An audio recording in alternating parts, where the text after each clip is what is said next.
What is happening, people? Welcome to another episode of the Level Up podcast. And today I'm super excited because I've got a super special guest today. This guy is, when I look at this guy, I actually see myself in him. Slightly shorter version, but we have the same, qualities. He's obviously not only, student, he's obviously now a friend, and he's now killing the game. So without further ado, please help me welcome my brother Daniel. Welcome to the podcast, Daniel. Thank you, Evans. Thanks for putting me on. Amazing, man. So for those who don't know who Daniel is, why don't you tell everybody who you are, my bro? Yes, my name is Daniel. I'm located in Raynham, Essex. I've recently picked up the keys and set up my first service accommodation after going on through your training. And my goal is to have between 10 and 12 service accommodations by the end of the year. And I feel like I'm in the right place to make it work. Yeah. Amazing, man. So Daniel is obviously a new Mastermind member. How long have you been on the Mastermind, Daniel? I think it's just gone over a month, just about over a month now, yeah. Amazing, man. So, obviously you came to my Mastermind. I think you came to my free event about a month ago, roughly? Yeah, about a month, yeah, April 1st. So obviously, before that, how do you know me? Tell me about how you end up stumbling across, did you accidentally walk into the room, or did you know me before? How do you come across and get into the Evans world? So I was like dabbling in property just a little bit before, kind of like I saw your thing. I've done a few courses, gone to a few networking events, and then I came across a post of you on Instagram. I think it was an ad for your free event in Canary Wharf, and I was like, you know what, this guy looks like another guy, like another one of my guys. I'm kind of say I felt like I could relate to you from the get-go. So I see you doing property, and you see you're killing it in the game as well. I saw the picture with you and your keys, and your wife gave you a gift of a Range Rover or something like that. Yeah. Whilst you've been in property for a while, I was like, wow, that's cool. So I thought, you know what, head down, let's see what he's about. And yeah, I came and I joined the Mastermind literally the same day. Yeah. I came down to the free event, yeah. And what I liked about you is that you came to the event, you were a little bit skeptical because you wanted to see what I was about. Yeah. But you sat there very, very, very, very, very front. Yeah. And why do you sit at the front of the event? I feel like, at that moment in time, I had already gone through like a few hustles before. Right. I had already gone through like a few things where, trying to make things work, trying to break out of, the 9-to-5 kind of lifestyle. And I was just ready to go for it. So for me to, come there, I was going to give it my all. So making sure I was fully focused, make sure I'm in the best position to absorb all the information as I could. And sitting in the front was just like, just no brainer, sit in the front, be the first one, the one asking you questions, anything that you're saying is going through me first kind of thing, you know what I mean? So yeah, that's kind of like why I just sat there. I didn't really think of it, just ended up sitting there, yeah. Amazing, man. So you said you had a few different hustles before you obviously came across, like, what was your hustles? Yeah. And what happened to them? Right, so I tried a few things. Yeah. I think the first thing I really tried was e-commerce. Okay. So I was in drop shipping, trying to create a brand and testing products and all that stuff. I even had mentors for that as well. But I quickly realized that industry, first of all, it takes a lot of money and it takes a lot of information. You got to know a lot of stuff as well. Like, not a lot, but you need to be constantly trained on the new things. And it just became quickly expensive. And trying to balance that with working as well, it just didn't pan out. So I kind of like put that on the side, thinking that I was going to come back to it maybe at a later stage when I have a lot more money to work with. So that's how that kind of like ended. The next thing I started was a trainer reselling business. So I was selling like Jordans, Air Forces, hot releases and all that stuff. And I was doing well. I was making quite a bit each month. I'm making around £1,000 to £2,000 each month reselling trainers. But I quickly realized that I was basically working another 9-to-5. Like, I was basically just working double shifts kind of thing. So I was quickly losing the energy to keep it going. And I realized that it wouldn't have been a very easy kind of business model to scale as well. That's how I thought of it at the time. So I quickly started looking for other things to do. And then I ended up doing Forex trading.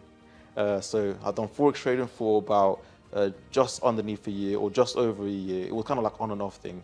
And I was doing all right. Again, I ended up trading up to £10,000 or something like that. I was funded and everything, and it was great. But then I ended up losing it. So in that space, I feel like that space taught me really how to like discipline yourself and stick to routines and really practice patience. But yeah, I went through that, and then I realized that it takes a lot. Like forex trading is not light work because you're handling probabilities. So there's not a lot you can really control, and the things you can control, it's very easy to get frustrated with those things.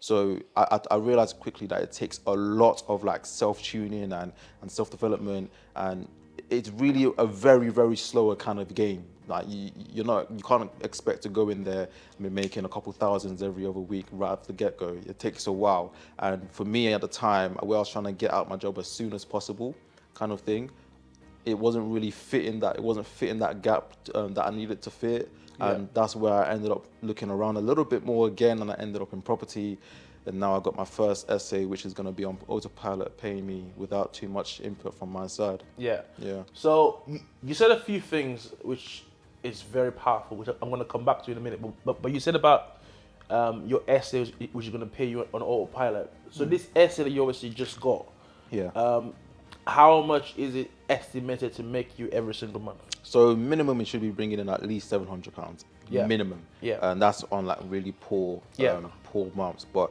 I'm going to be using a channel manager and whatnot. So and it's in a really good location. So I'm really looking. It's going to be bringing in at least on a good month around £1,000 to £1,004. Yeah. £400 each month. Yeah, and I do know that because obviously I went through that deal with you. Yeah.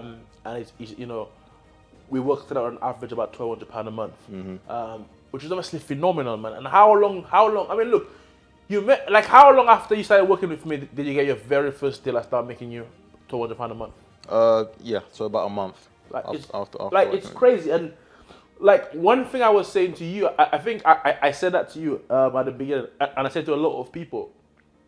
I think you were saying to me, I forgot the reason why. There was something that was stopping you from obviously getting started up at the same time. And I was like, listen, man, while you're here, while the energy is high, make a decision, commit now.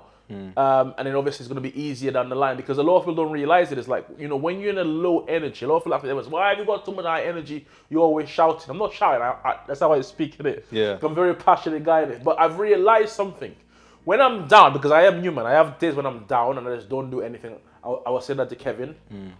For me to make a decision there, it hasn't got no substance, it hasn't got no backing, and probably nothing's going to actually happen from doing that. Yeah. But when I've got a very high energy and I'm positive, I'm in an environment where I'm obviously, I'm buzzing and I am the best version of myself. By me making a decision then, like I've seen it happen tons and tons of time again, is that it's more likely to actually stick, and I'm actually more likely to obviously get results from a high energy, state. When you came to the event and on the day you obviously committed, and look now, like a month later, you have a property deal making you hundreds of pounds every single month. Like, how many of those do you need to like be set for life? Like two, maybe 2 or 3. Three. Yeah. So that's obviously one thing I like about you. But you said something a while ago about your side hustles. Yeah. And that's kind of like some of the things that I see in you, because that's actually very similar to my story. I actually probably did everything under the sun to try and make it. 1 minute I was doing trading. 1 minute I was doing MLM, network marketing. Yeah. 1 minute I was buying and selling cars. 1 minute I had my clothing line. 1 minute I had a printing company. And I was like, man, and don't get me wrong, some of them worked and made me money. But as you said, I quickly realized I can't scale this. Yeah. Because there's only 24 hours in a day and I have to sleep 8, minimum 6 hours. Yeah. So for it to scale, I have to give more hours. But there's not more hours, so how can I scale it? It's not easy. So I just kind of like left it. And the other ones, it just wasn't, it wasn't really working. And what I like about property is that it's a tangible asset. You can touch it. It's not like Forex. Yeah. As you said, you made money, but then you lost it. Yeah. So which means you're never in control. It's like a lottery. It's like a gamble. You're never in control of what you're doing. Yeah. Whereas property, you're always in control. Always, yeah. You can touch it. You can feel it. You can smell it if you want. Yeah. But it's always there. It's there. So that's amazing, man. So obviously now you got your first rent to rent. Yeah. So what's next for you, man? What's the next plan? What are you looking to do next? So like I said, I'm looking to get 12 essays by the end of the year. Yeah. So this essay has just finished getting the furniture done. As I was driving here, I was on a phone call with my mom and the photographer. They were sourcing all the pictures being done and that. Yeah. So pictures should be in by maybe tomorrow. The place should be live and on all most of the platforms by the coming week. But the next step after that is really just to get the investment and start the next one, and repeat the cycle 2, Absolutely. 3, 4 times. Yeah. Absolutely. And and as I say all the time is that if you've done it one time, then what's stopping you from doing it again? Exactly. You see, a lot of people don't realize that. They feel like, oh man, I don't really know how to do this. Like this is so hard. A lot of people try and get all of the answers before they start, and I'm not a believer of that. I'm just thinking like, look, just do what you can do, and then God's gonna help you out. He's gonna give you what you cannot see. He will obviously give it to you, but He needs you to start, which is exactly what you did. So now you've done it one time. Nothing can stop you from doing it over. No. And over again. And a lot of people, including myself to be fair, I'm a black guy from St. Lucia, like we are very stingy with spending money. Like we'll spend money on shoes, no problem, on a holiday, no problem, but to spend money on like, I don't know, like a training course or like a program, it's like, that's very difficult. Why? Because it's not tangible, right? Yeah. So a lot of people are skeptical about investing money into things like training and mentorship and stuff like that, including myself. And look at me wrong, I completely get why they're doing it. But you obviously have got the knowledge which you've applied, and you've got one deal. Like, how many times can you reuse that knowledge? As many times as I like, unlimited amounts. Yeah. Do you get it? So can you actually put a price on that? No. You can't. Nah. You can't, because even if, what country are you from originally? Nigeria. If you go back to Nigeria, can you go out there and can you get properties in Nigeria? 100%, yeah. Is there anybody who travels to Nigeria on holiday? Yeah, all the time. Of course. And when they go on holiday, where do they stay most times? Yeah, like in like hotels, Airbnbs, all of that stuff. So the same thing that you've done here, you can go to Nigeria and do the exact same thing. Literally. Yeah. And if after you go to Nigeria, so you know what it is? I want to go to a nice island. And you come to my country, St. Lucia, guess what you can do? Airbnb. So the knowledge, you can't put a price on it because you can reuse it in any language, any country, over and over again. Exactly. Which is obviously very, very sick, man. So now you're obviously doing rent to rent. You were saying to me about obviously you want to scale, and you also want to sort of like get into like, start packaging and selling those deals. Yeah. So yeah, man, obviously you came to the last free event that I did, and you come into the actual advanced training this month on deal sourcing. Yeah. And I've got no doubt that you're gonna kill it, because you were just literally just copy and paste. Like I tell you, like what did I tell you the last time that we spoke about posting the property? On Airbnb. Yeah. I done that literally same night. And what happened? I got bookings like throughout the whole week. I got multiple bookings, about 5 bookings in that week, or booking inquiries, and I just locked in about 3 of them so far. Yeah. But I've realized something about you, Dan, and I think you're obviously very unique to a lot of people I obviously help and I train and I meet. Is that I tell you to do something and you just do it. But what I want to know, and what I want you to tell everybody, is why do you do that? Why is it that you just do what I just tell you to do, and you just like? I mean, it's kind of like it's logical. It should be logical. To me, it's logical because I mean, you're someone who's in the place at a point in life that I'm trying to get to. Yeah. So I mean, I've heard it so many times that success leaves clues. Yeah. And you're literally giving those clues out. You're telling me exactly what to do and how you've done it. And I've seen what you like, where you are. Yeah. So I know where it's gonna lead to. Yeah. So it's just like if I know what I know what I want. I know where my goal is. Yeah. And you're showing me, my navigation. You're basically acting as a GPS for me right now. So it's just a case of just follow the route and you hit your goal. Which is obviously like that. What you just said is exactly what I've been trying to tell a lot of people. It's like, don't try and reinvent the wheel. I used to try to reinvent the wheel for years, and that's why I just keep bumping my head on the walls, man. I try doing, 1 minute I'm a bouncer in a club. Man, I'm out late at night, 2, 3, 4 in the morning. I've got about 5 jackets on. I'm cold as hell, making £10 an hour, trying to reinvent the wheel. I'm trying to obviously open up my own clothing line. I'm like, man, I'm just trying to figure out how to become rich. Yeah. And then if somebody's going to be like, listen, bro, come with me. Let me show you what to do. Let me show you what I've done. Do this. It's like, what? Do you think I'm ever going to ask him, why should I do this? Nah. Do you think this is a good idea? Literally. If you're saying jump, you're meant to be asking how high do you want to jump? Exactly. And I say all the time, listen, even if the guy tells me to jump and I jump, and I don't get the results that I want, it's fine because I can blame the guy, because I can be like, you told me to jump. Whereas if I don't jump, I would always feel guilty inside myself, thinking like, you know what it is, I had a chance to become successful, Yeah. but I didn't jump. Yeah. What if I jumped? Yeah, And you know, that's one of the things for me that obviously really got me started, because for years I've been wanting to do property, but there were so many limited beliefs stopping me. Have you ever had any issues with obviously limited belief? Have you ever had doubt yourself or anything like that? I mean, recently actually. So whilst setting the essay up, you know, the expenses are rising because you got to pay for furniture, pay for the photographer, pay for the like, rent and deposits and all that stuff. So you know, whilst I was going through the process and of you know kind of getting this whole place set up, I did have those moments where I'm like, is this really gonna work? Like I know I've seen the numbers.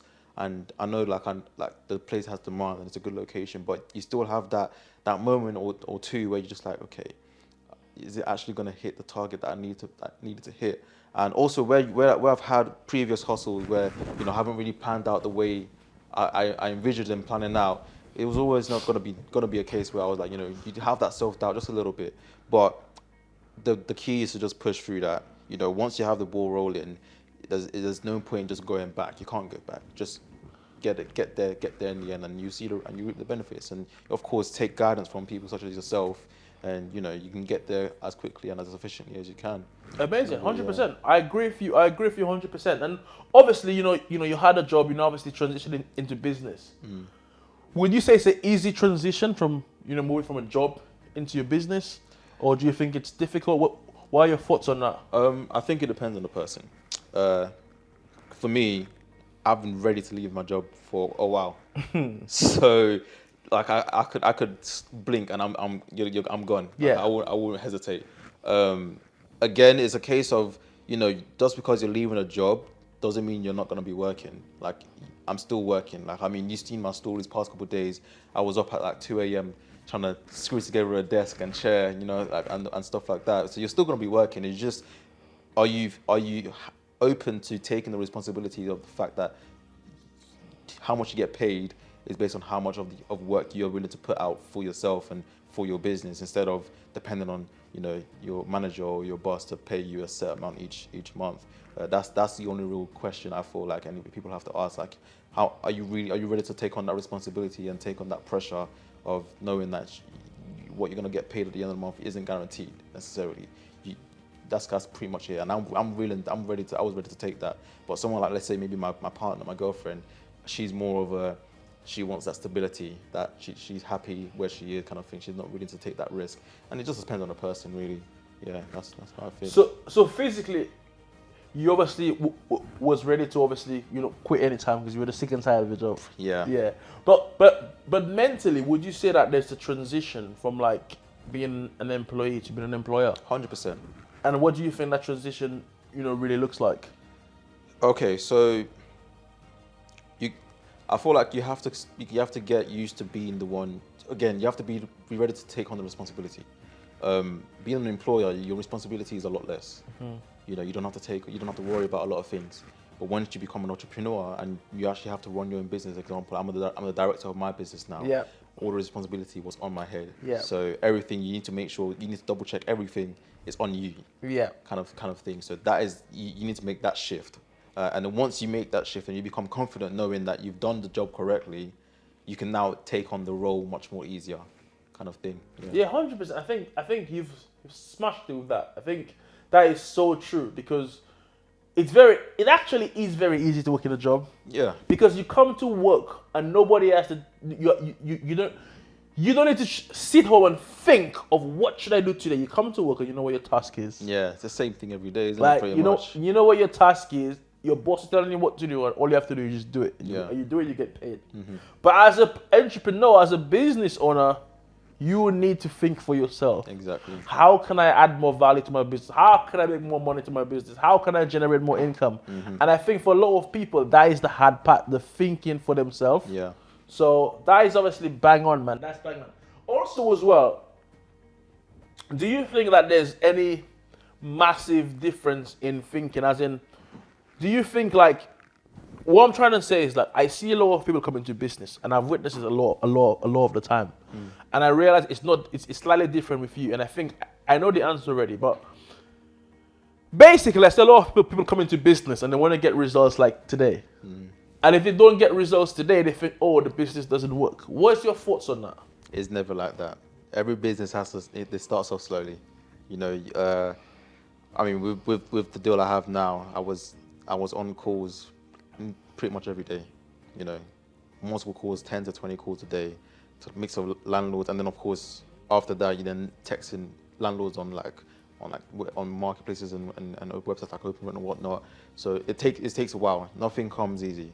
In all the businesses I've done, it's something that I had to learn quite quickly. That everything's gonna come slowly.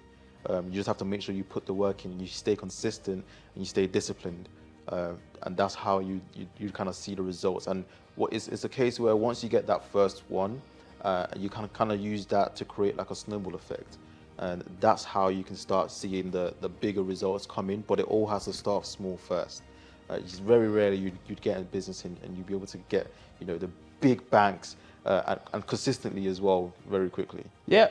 I think you bang on. I think everything big starts small. Today, a lot of people see me winning today and they be like, "Oh, Evans, man, like, you're so lucky you become financially free in 7 days, and oh man, you live in this nice apartment in Canary Wharf next one." But you know what most people don't see? Most people don't see what you just said earlier, which is very similar to mine. Most people don't see the amount of businesses I've tried and I've failed. Yeah. Most people don't see all of these years I've been trying this. I left my job in 2020, I think 2020, to obviously, do network marketing full time, which was doing very well at the time. And then it failed. And I refused to go back to a job. I was like, you know what? If I go back to my job, I'll be comfortable. So I was just doing multiple businesses at the time, so I can keep my hunger. Yeah. But most people don't know that. And I heard someone say something one day that really stuck with me. And they said, nobody cares about you until you win. Nobody knows who you are until you win. And that gave me a new life, a new life of hope and belief. And I kept going. And then obviously now a lot of people know me. There's millions of people who obviously, me. I've got a YouTube video that's got millions of views. So millions of people genuinely know me now. It's actually a fact. Why? Only because I'm winning now. Yeah. So it's the same thing like you. And if there's somebody watching this podcast, they want to get started off or they want to do something, they feel like they have got a little bit more to give. They feel like they're meant to be great. I mean, my advice to them is going to be like, keep going, man. Yeah. Keep going. I know it probably might be a cliche.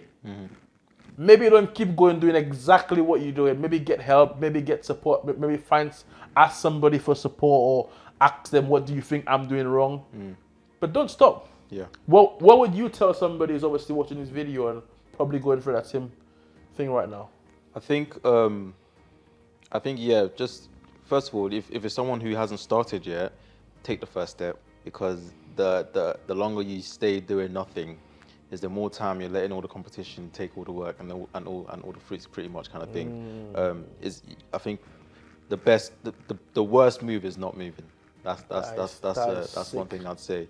But then if it's someone that's has been going for a while and they haven't really started seeing the success that they want to yet, find someone who's doing well in the space that you're trying to get into, which I did, and just copy what they're doing. Like I said, success leaves clues. So don't try and think too hard or crack a code yourself. Just if you know what you want to do and you see people who are doing it right, then learn off them. And if it's a case that you want to do something slightly different, still learn off them, and then you can then identify where you can tweak bits to kind of fit what you want to do. But yeah, success leaves clues, so just follow the clues pretty much. Wow, that's powerful, man. You said the worst move is not moving. I'm going to steal that one. That's a very good one. And to be fair, that is exactly how I felt before I started property. Because I'm living in London. I'm on social media, I'm on Instagram, I'm on Facebook, and I'm seeing this guy winning. I'm seeing this person go a new car, this one have a new property. Everyone's winning, but I'm not winning. So I felt stuck. I'm in a place of movement. I'm in London. I'm in one of the most desirable, most promising cities in the world, and I'm failing. There's not a feeling worse than that when everyone around you is winning, but you're not winning. That feeling is like the worst feeling. So I agree with you. I think like, you know, as long as you're moving forward, like you're on the right track. But just staying where you are.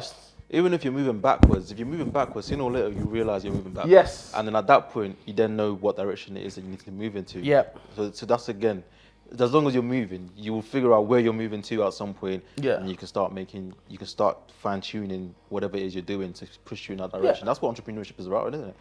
You hit challenges on the way, you figure out the solutions to get you to the goal that you're trying to get to. Yeah. Absolutely, man. I think you smashed it, man. But obviously, give us a little bit of backstory about yourself. Obviously, I know you said, you know, you were into this business, that business. You know, what's the last job that you had, and you know, just talk to us a little bit about you on a personal level. Yeah. Okay. So, I went secondary school. I went to college. After college, I went to uni for less than a month. I was in there less than a month. The only reason why I went there really was just to say I had the uni experience kind of thing, which I didn't even have in the end because you know, there was some issues about finances and whatnot, so I couldn't get my student loans and all that stuff. So I just dropped out of uni, and I haven't actually gone back since. So I went straight into working. The first job I started working in was in a corner shop. This was like when everyone else was still kind of like in college kind of thing. I was working in a corner shop, earning like getting paid cash kind of thing.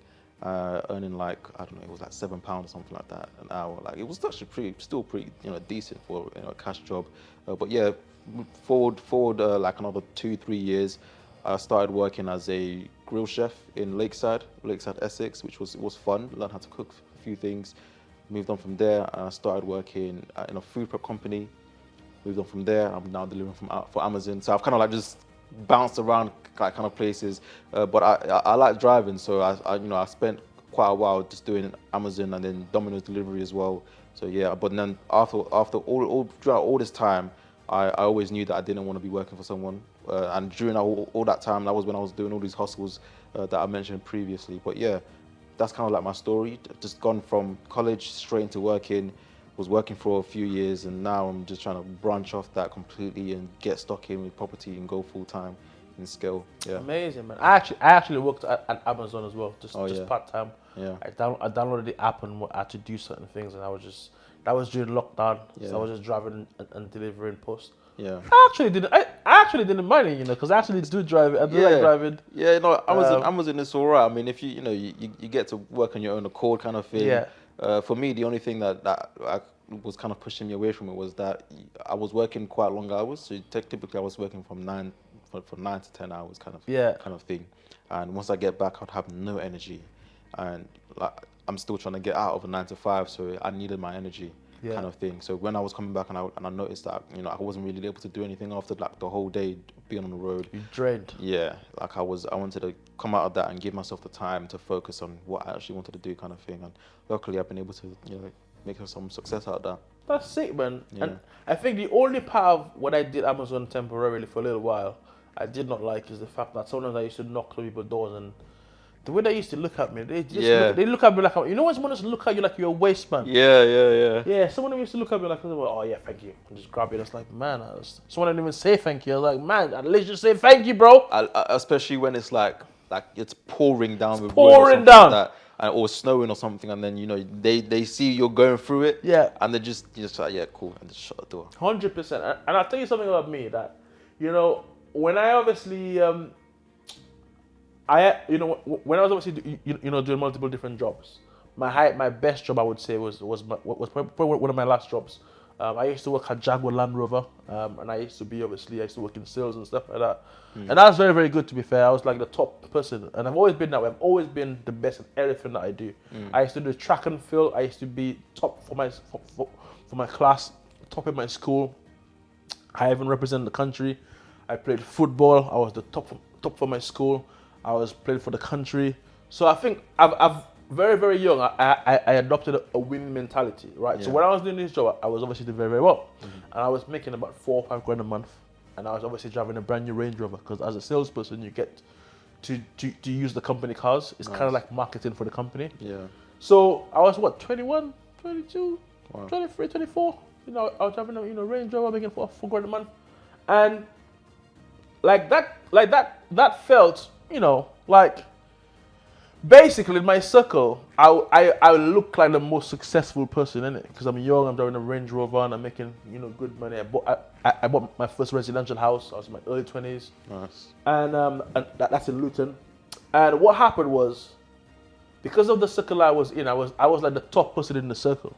So very quickly I built an ego. Very quickly I was like, yeah, I'm the guy, And I didn't learn. I didn't really appreciate things, and obviously I didn't really know that at the time, innit? Yeah. What happened when I actually got into network marketing, which is MLM, I then left that job. I left that job, and everybody thought I was crazy. Like, why would you leave this job? Like, you're doing so well. But I just was working so many hours. I knew I had more to give.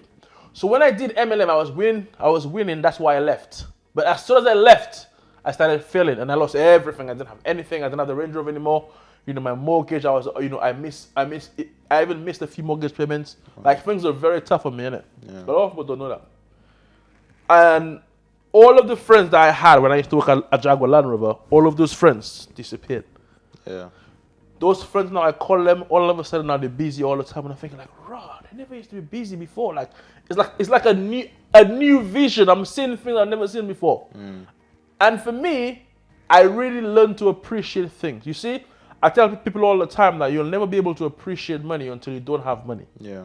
If you've always had money in your life, you'll never be able to appreciate it. So at that time, it was my lowest of lows, isn't it? And I really just saw how arrogant I used to be before with money and spending money here and there, and how I was not appreciative of nothing, because you never know what you have until you lose it. Yeah. And obviously that's why now I look back and I'm like, now I understand why God stripped me of everything. Because he brought me back to bricks.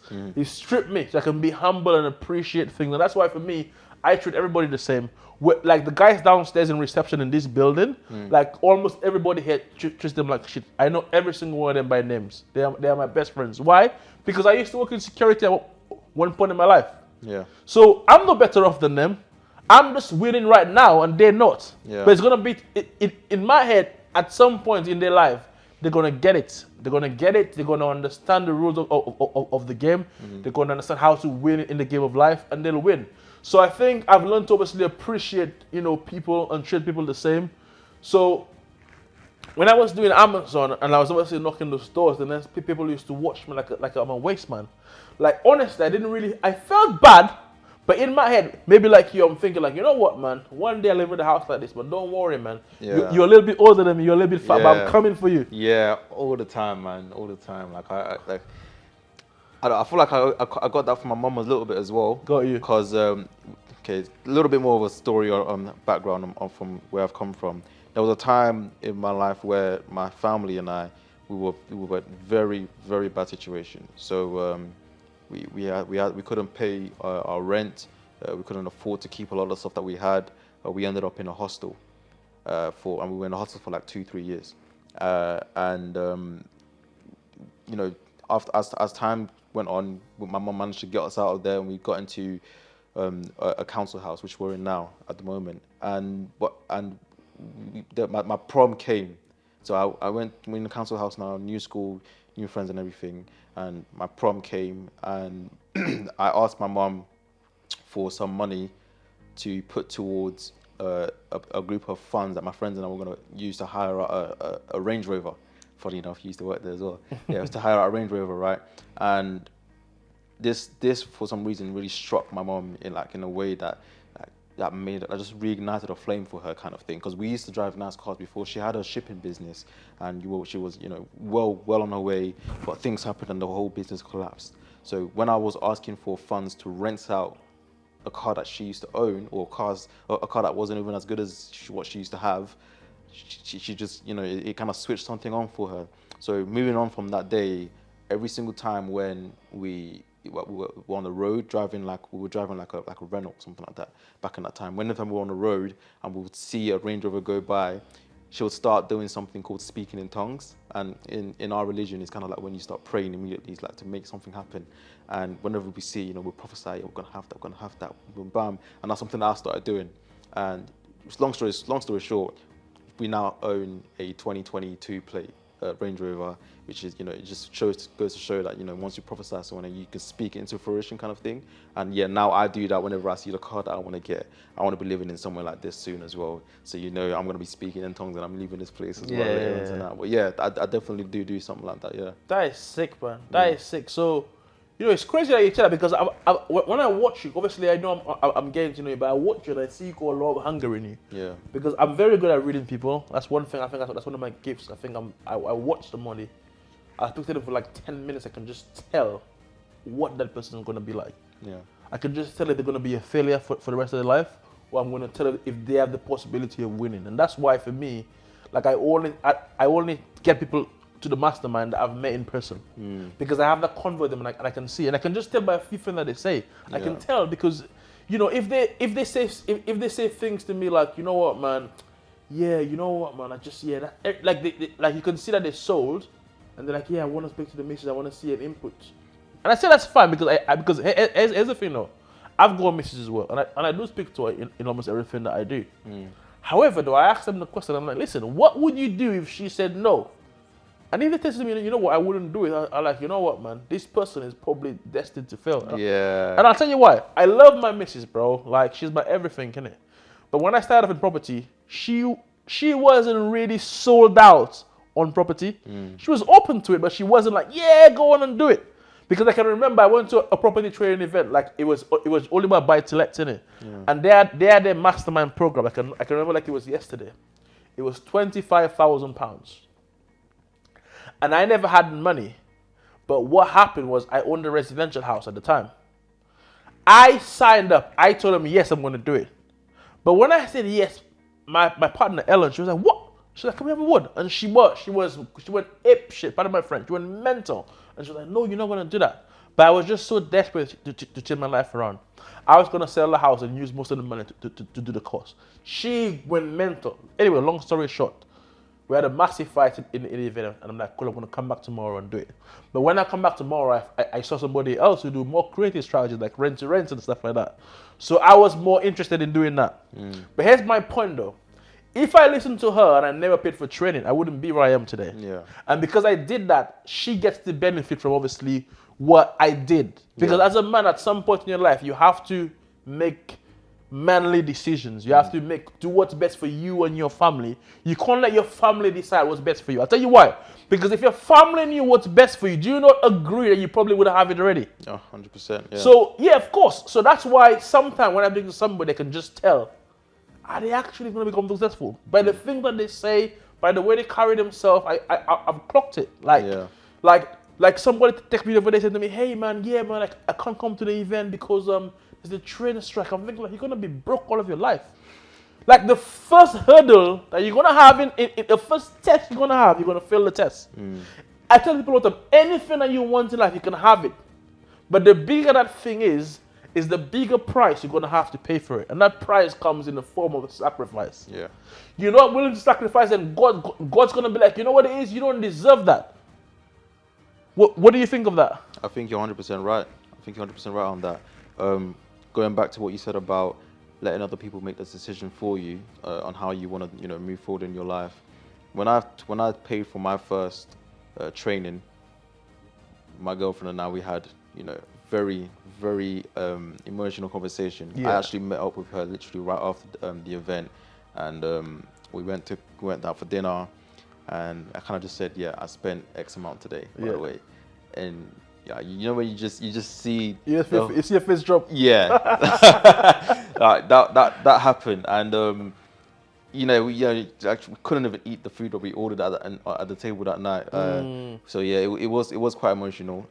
It was one of those ones where I was like to her, look, I know what I'm doing. Like, I know what I'm gonna get from this, and I know where this is gonna take me.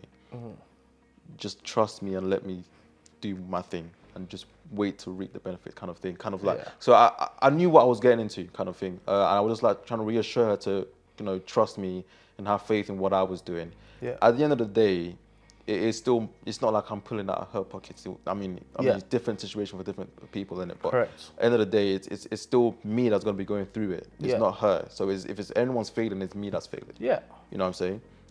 And I'm the only one who was in power to actually make that decision and change the trajectory of my life kind of thing. So anyone who is kind of like waiting for someone else to tell them, don't do this or do this or kind of thing, you're basically just a puppet. Like, really and truly, you're just a puppet. 100%. So you need to be able to, especially as a guy as well, because you know our job as men is to be able to provide and protect for our family. Absolutely. You need to be able to make those decisions. Yeah. And that's what you know. Everyone has to come to a point where you can make it in that moment, kind of thing. And yeah, I feel like I was able to crack that, even though it was quite painful right afterwards. But we've kind of covered that now, and you know, she's more than excited to kind of come and see my first essay coming next week. Yeah, so crazy. Yeah, you know. Yeah, and look, but I 100% agree with you, man. And I realized that at some point in my life that I've been hoping and praying for someone to come and knock on my door and be like, hey, Evans, I've got an opportunity for you. I realized today no one is coming to save you, man. No one. I've been waiting for 32 years of my life. Yeah. No one's coming to save you. Yeah. You have to get up and obviously save yourself. Yeah, exactly. Right. A lot of people tell me about, oh, Evans, about, you know, Evans, can you do a financial freedom challenge with me? Can you come and spend 7 days with me, like Samuel did for you? And I was like, man, do you actually know what I did to get that? A lot of people don't know. Look, I had to invest into training to even be a candidate to get on the eviction, and the winner of the eviction got a financial freedom challenge. Do you know what I had to do to go on the eviction? Yeah. We had one of our tasks. We had to go all the way to Teesside, all the way to Newcastle, right? 5 hours from here for an entire week. So I had to drop everything I was doing for that week and just go over there. We went into the house. The house had got no electricity, no water. The house has been dumped and closed and in a mess for months. Wow. We had £2,000 we were given to fully renovate the house. And we had to sleep in the house. I slept in a cold house with no water, no bed, no heating, slept on the floor. Like, how many people would be willing to do that? Yeah, that's the big question, isn't it? How many people would be willing to travel 5 hours? This is very close. I wasn't getting paid for being on the eviction. Like, I was just doing that just because I'm like, God will look after me. I was just willing to do whatever it takes for me. And at the end, the results came. But the point I'm trying to make is most people are not willing to do what it takes. They're not willing to sacrifice. They're not willing to obviously, go for weeks and months without making money, without seeing results, in the hope that it's going to happen. Yeah. So, what are your thoughts on that? What do you think about that? Yeah, no, I think making sacrifices definitely does take a huge role to it. First of all, I say sacrifice. Some people can see it as a sacrifice, but I see it more as an investment. But monetary as well, like paying a lump sum amount for your education instead of using that to go spend money on, like, I don't know, like a holiday or whatever. Yeah, it's a sacrifice kind of thing, isn't it? Yeah. Spending the time. So, example, this past week I was at my essay for 3 nights straight. I was there alone, and I was up at like 2, 3 a.m. Screwing up shoe racks, desks. The beds came in the following morning. I was up at like 7, 8 kind of thing, and I started on the beds afterwards as well. Like, this is not something that I do on a regular basis, and it's not something that anyone really would be open to doing easily. Yeah. I lived an hour and 20 something minutes away. It's not far. It's not 5 hours like Newcastle, but it's still a distance in it. Yeah. And you got to pay for petrol for that as well. You make the sacrifices to actually 100%. Be there and have the things done that you need to get done. Again, it goes back to having the responsibilities as an entrepreneur. Everything's going to fall on your head, so you need to make sure you have the things done. And yeah, you got to sacrifice time, you got to sacrifice money sometimes. But as long as you stay consistent, you actually make sure you hit your targets, hit your results. Yeah, you're going to get the results you want eventually. Absolutely. And I actually saw you screwing those things online, and I texted you, didn't I? Man, yeah, I needed that, because those screws were getting the better of me that night. Because the thing is, I genuinely know what you're currently going through, and that's why I texted. I'm like, bro, it's gonna pay off, man. Keep doing it, man. Like, obviously, it will pay off, my bro. But the thing about it is, like, you have to be willing to do those strange, uncomfortable things. Yeah. Right. Yeah. And obviously, it is gonna pay off because I've done that, bro. Bro, do you know the amount of properties that I've slept in? I remember I had a HMO in Reading, right? HMO in Reading, man. The house was a complete mess, bro. I had to do a full refurb. Me and Ellen had to. We literally stayed in the house. We went to B&Q, but all the paints. We were painting. Like we literally looked like a zebra, bare black and white all over our face, and that sleeping on that bed, man. It was crazy, man. Yeah. And I remember those days. I've done it in multiple different properties, right? So that's why when people see me winning now, they're like, oh, but they don't see all of those nights. Exactly. Because all of those things, and that's what I realized. Like, I know I bring God, I bring God into this a lot, yeah, but I'm a strong believer of God. I'm very close to God. And a lot of the things I do in my life is because He pointed me in a direction. Mm-hmm. When I was doing those things, man, it was like, bro, honestly, like I wanted to quit almost every single day. Because come on, it's not, let's be honest, it's not easy. Like, No. you have to fight with yourself emotionally, right, a lot of the times. But for some reason, like just keep going, Evan, just keep doing what you're doing, man. You're going to get the results, you're going to keep going, keep doing it. And I did it. And obviously now the results, now, it's now showing. So, yeah, man, I mean, like, look, I'm super excited. And that's the reason why now God has used me, to show people that, listen, God has deliberately brought me down to a certain level. Then He got the camera to be there at a certain time so people can see my transition. Yeah. And now people can see the end result. And now God is using me and telling me, listen, Evans, you need to bring more people like, with you. People like yourself. Yeah. People who just want an opportunity. Yeah. People who just want a track to run. And that's why right now I'm just so passionate about helping people, to do that. So, in closing, I mean, what advice would you give to somebody? Like, you met me a month ago, just a month ago. Yeah. And before that, I just said things were not always, great, property-wise. So if somebody who's in your shoes is watching this video now, what sort of advice would you give to them? Again, just find someone, doesn't matter what industry you're in, find someone who's doing what you want to do and doing it to the level that you aspire to get to, and just copy and paste, man. Get in contact with them. If they're running a free event, go to the free event. If they have a group or whatever, join the group.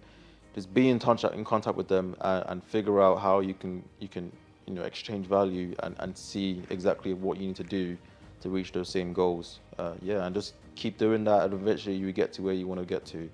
Amazing, man. Yeah. And what's it been like working with you for the last month? It's been great, man. You've been very, very, very much cooperative. We get on calls regularly, and the content that I learned from with you as well. The deal selling, by the way, bang on, man. I've been enjoying going through that. Looking to implement a lot of that more during the coming weeks. But yeah, no, it's been a great experience, man. Amazing, man. Yeah. Well, listen, then, if somebody wants to find you and connect with you on social media and stuff like that, or however, how can they connect with you? What's your social media handles? Yeah, sure. You can hit me up on Instagram. I haven't created a professional one, so you can hit me on my personal one. It's just at daj.___. That's it. Amazing. Yeah. I'm gonna actually put your details at the bottom of this Sounds good. video as well, so individuals can connect with you as well, because you got a bright future, man. Yeah. And I'm here to obviously hold your hands and support you along the way. So I really want to thank you for your time, for being, for coming all the way down to Canary Wharf. Yeah. Driving an hour from your SA, to get, I think, 2 hours or whatever it is. So I do appreciate you, for being there, and I want to thank you for coming down. And but it brings us to the end of the podcast. It's been a pleasure, man. Thanks for having me here. No worry about my pleasure, bro. Safe.